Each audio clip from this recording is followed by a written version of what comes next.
Chapter 17 is going to teach us all about sound, and sound is the prototype for a longitudinal or compression wave. We're familiar with transverse waves. They're the easy ones. Those are the ones that go up and down. They look like regular waves. Sound wave is a compression wave. It's harder to visualize these sound waves. The way I think about them is you have areas where air particles are very spread out. And then there's areas where the sound particles, the air particles, get pushed together, and then your air starts to spread out. And then it compresses, and then your air particles spread out again. And this kind of gives us the idea of a sound wave. You have areas that are less dense,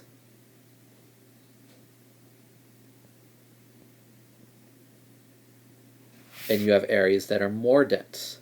Some areas where your sound wave is compressing the air, some areas where the sound wave is letting the air not be so compressed.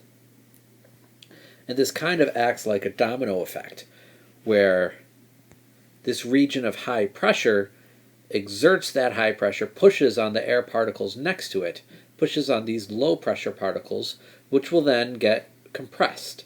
And when these lesser particles get compressed from the high pressure of these high pressure particles, high density areas, your sound wave kind of travels in a domino effect.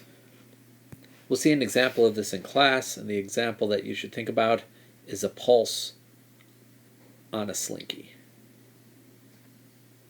So we'll see what that looks like, and hopefully that will help a compression wave make more sense. And we have much of the same nomenclature for a sound wave as we do for a transverse wave. In a transverse wave, we had this distance from the peak up to another peak. This was called the wavelength. That's how long your wave is. We have the same situation for a sound wave. From the middle of the highest compression area to another high compression area, that is the wavelength. But with a sound wave, we usually don't speak in terms of wavelengths. We speak in terms of sounds, in terms of frequencies. So how do we do that? So we're familiar with wavelength, and we know that wavelength is related to frequency, according to the following relationship. The velocity that a wave travels at is equal to its wavelength times its frequency. And with sound waves, we're going to concentrate on this frequency part in a few different ways. In terms of frequency, something that has a high frequency has a very, very high pitch. It's very squeaky sounding.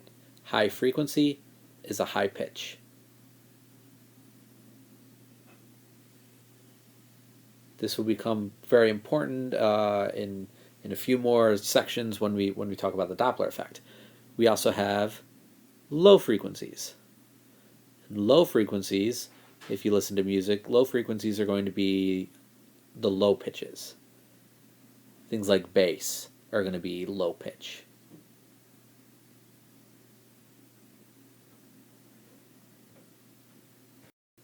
And if we're thinking about the range of frequencies that we can actually hear, the human ear hears frequencies from about 20 hertz all the way up to 20,000 hertz. Once we go above this range, we're into the ultrasound, and that's the limit of what people can hear. So dog whistles reach above this 20,000 hertz into the ultrasound.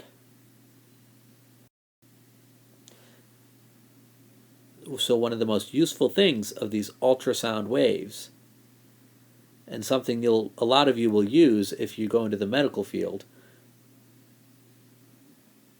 is sonograms or ultrasounds. This is a way we pass sound waves through the human body and we can visualize what's going on, because sound waves, these high frequency waves, they travel really, really well through liquids and through the human body, and they don't actually cause any damage. So a practical application of sound waves, sonograms or ultrasounds. Just a couple more pieces of nomenclature to get out of the way. Sound can have some specific intensity, so how much sound you're actually getting out. We can measure this in decibels. This is how strong a sound wave is. The intensity of a sound wave is going to be equal to the power from that sound wave divided by the area that sound wave is spread over. And sound waves we typically treat as spherical waves. They travel out in a spherical pattern. They radiate in all different directions. So intensity is still going to be the power divided by the surface area that you spread out your sound over. And for a sphere, that's going to be 4 times pi times r squared. So the intensity of sound drops off as the square of the distance. Intensity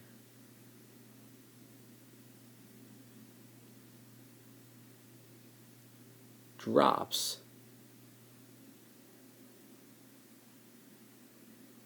as the square of the distance. So the farther you go from an object, the less intense the sound wave sounds. And this makes sense. If you're far away from an ambulance, you can't hear it. And then the sound gets much less piercing. The final piece of nomenclature to know for this chapter is the speed of sound. How do we find how fast sound actually travels? The speed of sound depends on the pressure and density of whatever kind of medium you're traveling through. So the speed of sound is different if you're in air, if you're in water, if you're sending sound, say, through a string, if you're sending sound through a wall. All these different speeds vary. They vary based on pressure and density. So the velocity of sound is going to be equal to the square root of 1.4 times the pressure of whatever you're traveling in divided by the density of whatever you're traveling in.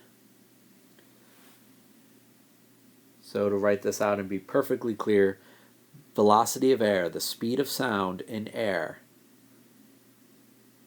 would be 1.4 times the pressure of air divided by the density of air.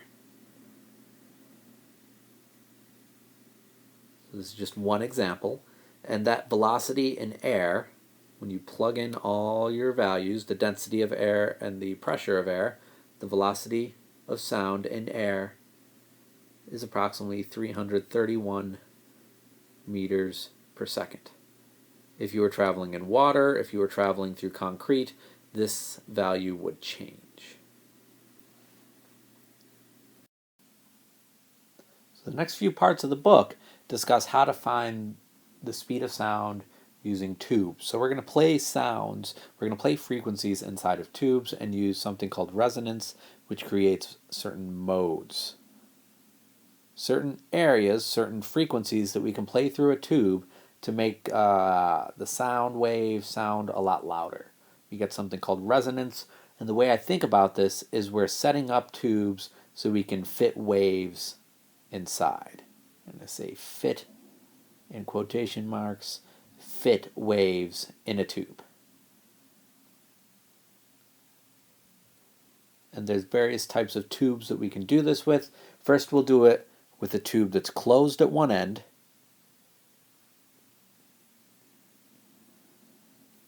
and open at the other. If I do this, what I need to do at the closed end, I need to have a wave start. So it starts at a certain position and it goes up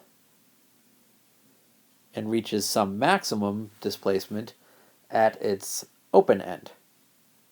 Now, how much of a wave is this? Well, I need to keep drawing this wave so I can visualize how much of a wave I'm actually fitting inside of this little part of the tube, this tube that is the length L. How much of a full wave am I fitting inside of here? So I keep drawing and I bring my wave down to the bottom and then back up to the top. And then it's going to reflect back can imagine a wave reflecting back if this tube were a little bit longer. And inside of the tube, I actually have my wave reflecting back. So this is the situation that I have. I have a wave that starts at some minimum position. It goes up and then reaches the end of the tube. It has to reach a maximum at the end of my tube. It has to reach what we call a displacement antinode. The air is as spread out as it can possibly be, so this is very high displacement for my wave. And then I come back down to my minimum, and then down to my lower portion of my wave, and back up to my starting point. So how much of a wave do I have set up here? How much of a wave have I drawn? I have drawn one wavelength. I go up, I come down, I come back up.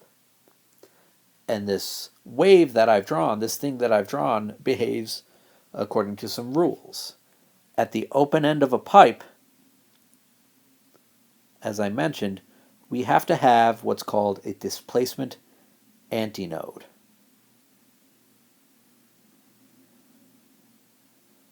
When I'm setting up waves inside of a pipe, my air has to be as spread out as possible at this end. So that's the maximum amount of displacement I can have for my air, and that's what happens at what we call a displacement antinode. The air is spread out.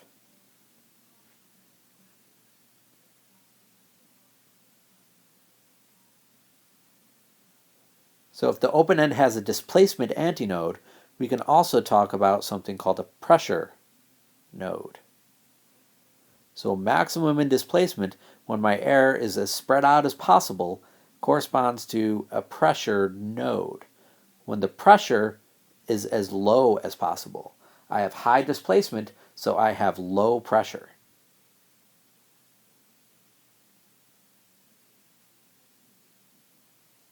And I can imagine this if I draw in little air particles.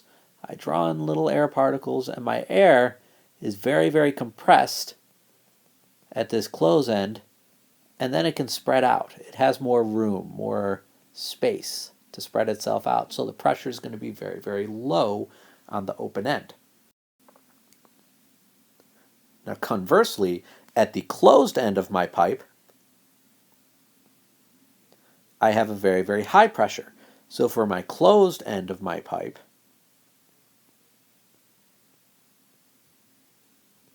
I have what's called a pressure antinode, because I'm at a high pressure.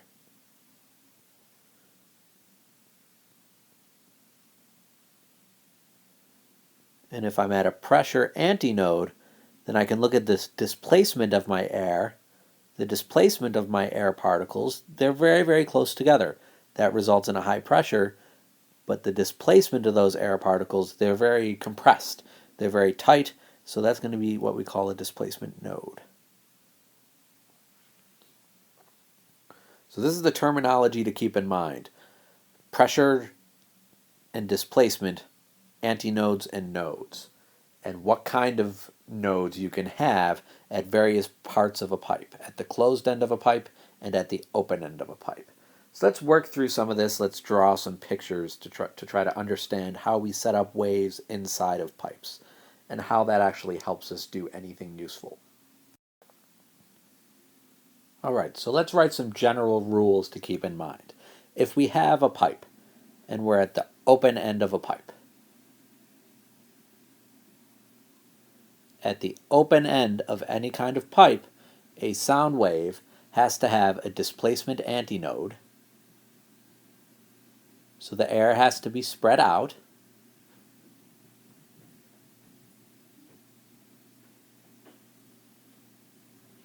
And if it's a displacement antinode, that means we have a pressure node.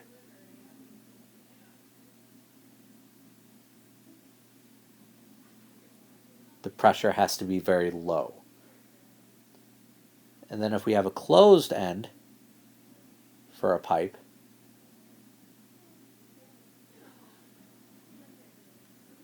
we need to have a displacement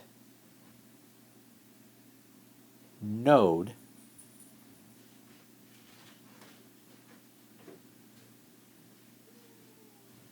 and a pressure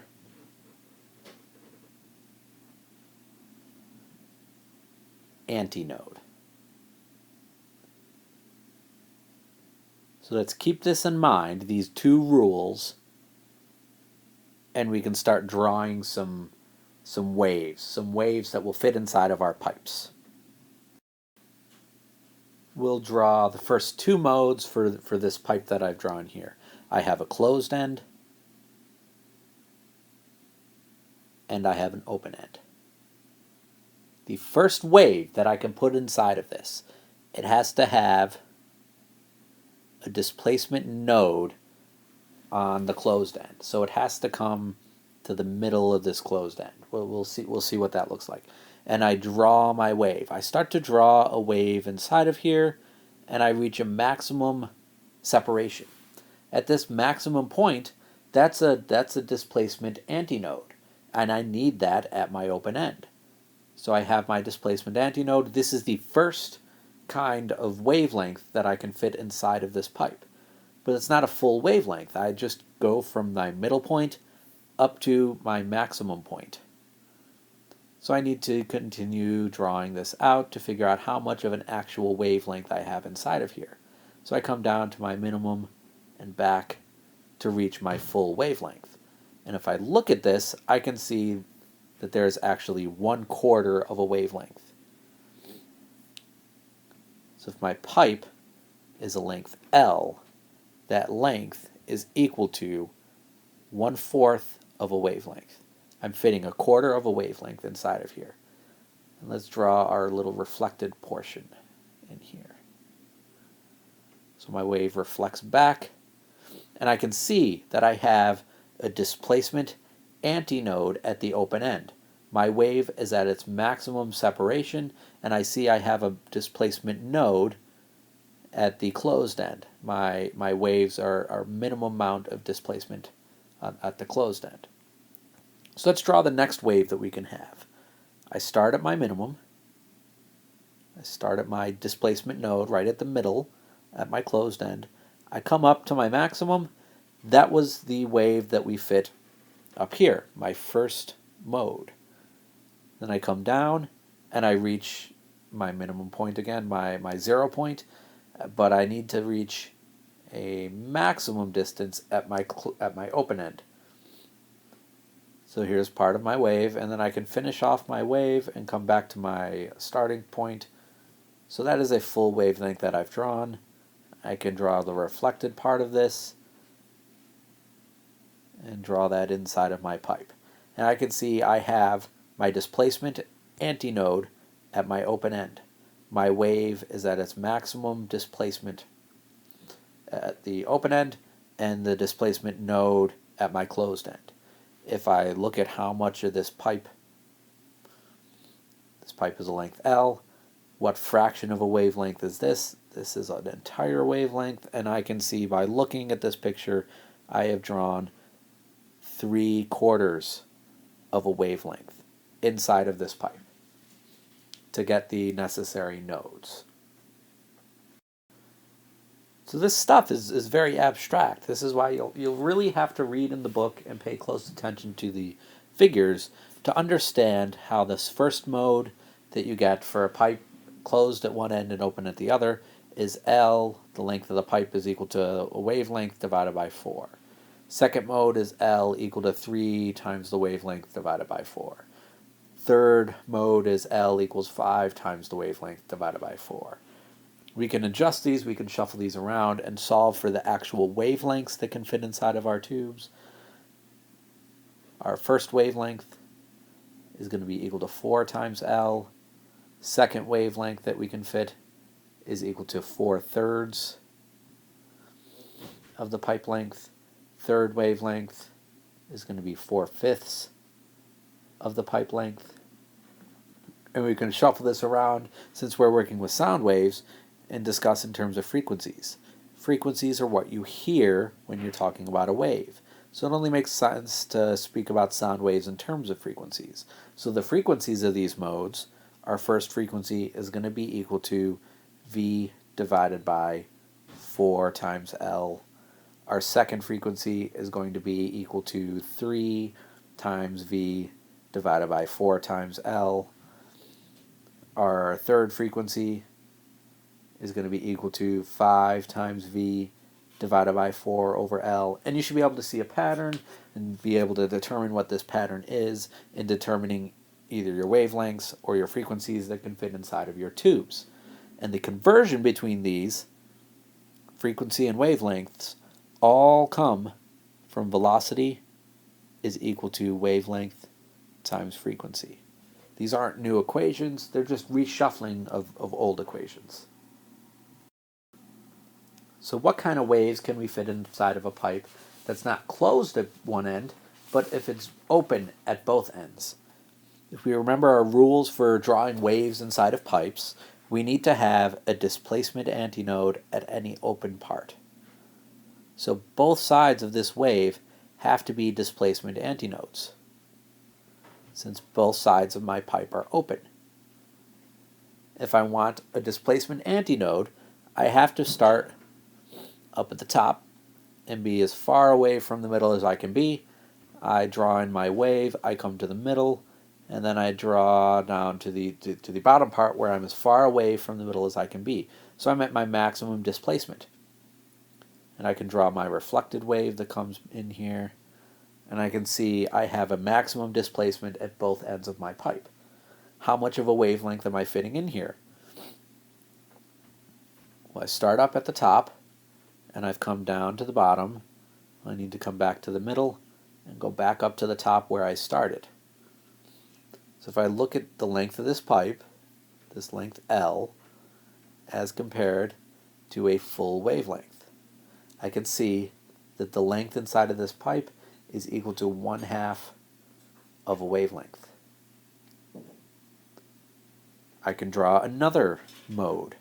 Let's draw my pipe, open at both ends. I have my displacement antinode starting up at the top. I come down to my first wave that I can fit in. Then I come back up to the middle and back to the top. Draw my reflected wave, and I can see that this wave that I'm fitting in, this second mode, this second wave I can fit inside of a pipe that's open at both ends, starts at the top, goes down to the bottom, back up to the top. So that's a full wavelength. So I can see the length of this pipe for this mode is equal to lambda, one full wavelength. I can continue drawing things in this pattern. I can continue to figure out what my modes of vibration are and derive them. You can find these in your book, and you will find frequencies that are related to these modes. The frequencies that you are going to find. First frequency is going to be equal to V divided by 2L.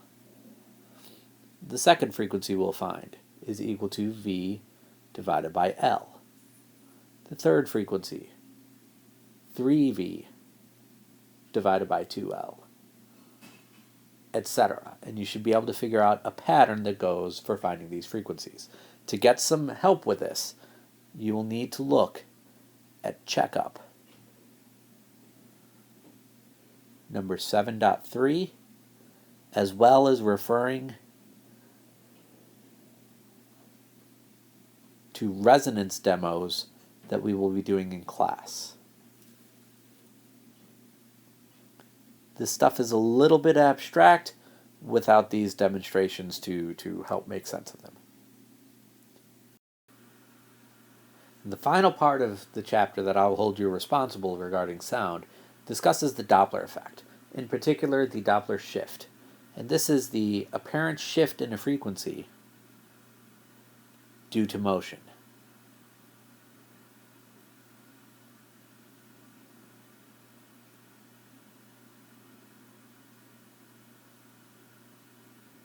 This is something that you're very familiar with. If you've ever heard an ambulance or a cop car and the siren gets much higher pitch as it approaches you, this is the Doppler effect. The shift in frequency that this siren makes is entirely due to the motion of the cop car relative to you.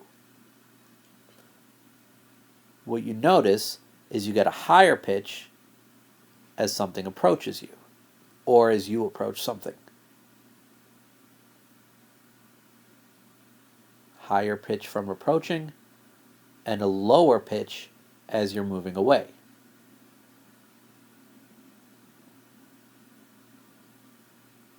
This is something that makes conceptual sense to me, and I never have a problem remembering that.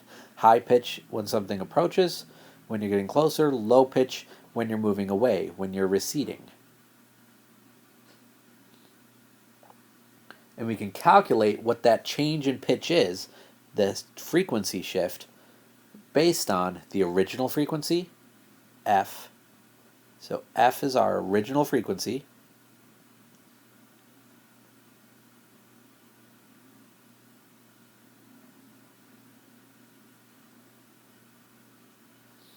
And then we look through our equation. We have our original frequency multiplied by this scary looking fraction. The fraction is not nearly as bad as it looks. VR is the speed of whoever is hearing the sound. VR is the receiver's speed.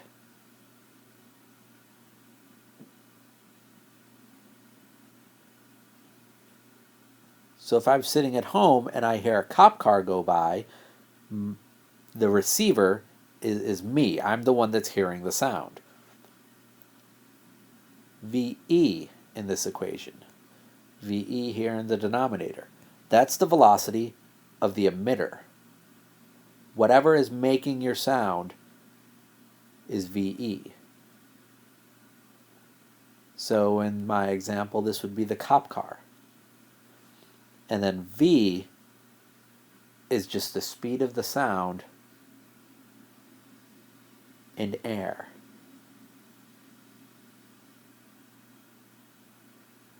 At rest. So the speed of sound at rest, if nothing is moving. How do you know if you use positives or negatives? I use the approach of conceptually understanding that if something is approaching, the pitch is going to be higher, so the frequency is going to get larger. And if something's receding, the pitch is going to be lowered, the frequency shift will be lower. Or you can try to memorize that VR is going to give you a positive if you're approaching, and a negative if you're receding.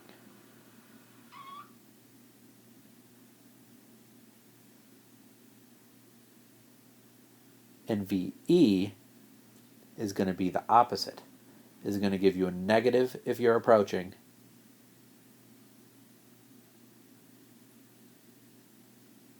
and a positive if you're receding.